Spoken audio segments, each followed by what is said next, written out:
Hello everyone. The spring semester is here and it brings a number of policy changes. Some of these are old, you recognize them from last semester, others are new. And you may have already seen these in another document or another video, but it bears repeating. So let's go over them really quickly. I have 5 minutes or less to cover them. Policy changes. Let's start off with discussion board self-help. If you have a question and it's a simple question, you're pretty sure that it's in one of the documents and you've read them over and over again, you just can't find the answer for it, go to Blackboard, go to the discussion board, and you'll see student self-help, post your questions there, or look to see if a student has already posted the question and perhaps it's already answered there. That's where I want you to look first.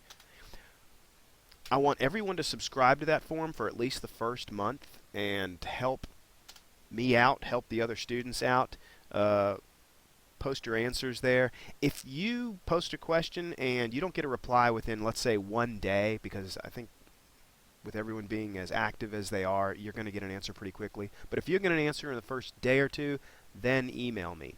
And if that is it's a question that's really obvious, I may just refer you to the document because you probably didn't read it. Let's move on.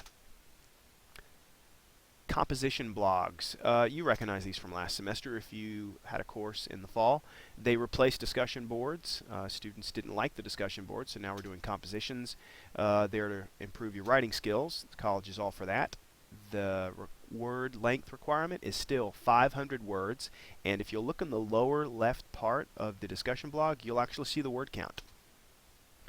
In the description for the blog, you'll see a detailed grading rubric or schema or a chart of point deductions for spelling errors or if it's not formatting, etc., etc. So read that description and you'll see how much different elements of the composition blog are worth. Missed assignment policy. If you turn in nothing for an assignment, you will take all course exams.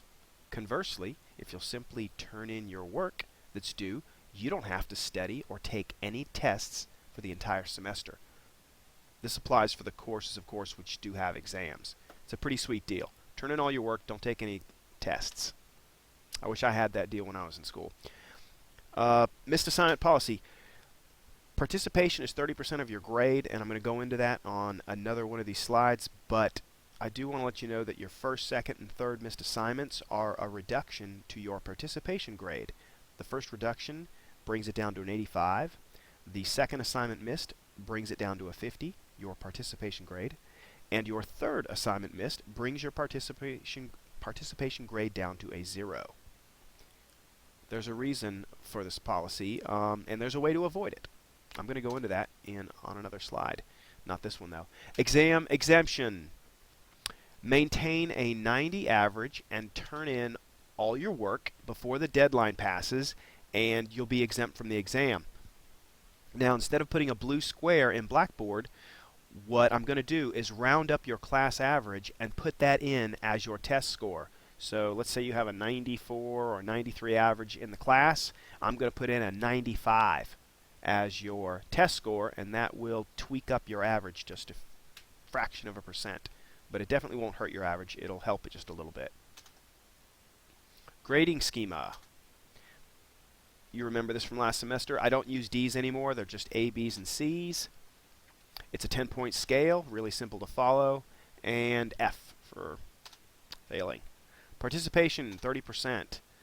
Turning in all work is worth 30% of your final average. So if you're bumping up against a deadline, you know you can't get the whole thing done, at least get in 10% of an assignment to avoid a 0. Just turn in something rather than nothing. Finally, folder availability. All weekly work folders, except for the test weeks, are available from day 1 until their deadline date. So you'll have between 2 weeks and 16 weeks in advance to get your work in. Plenty of time to get it all done. That's it. That's all I've got. Have a great semester, everyone. Thanks for watching this video.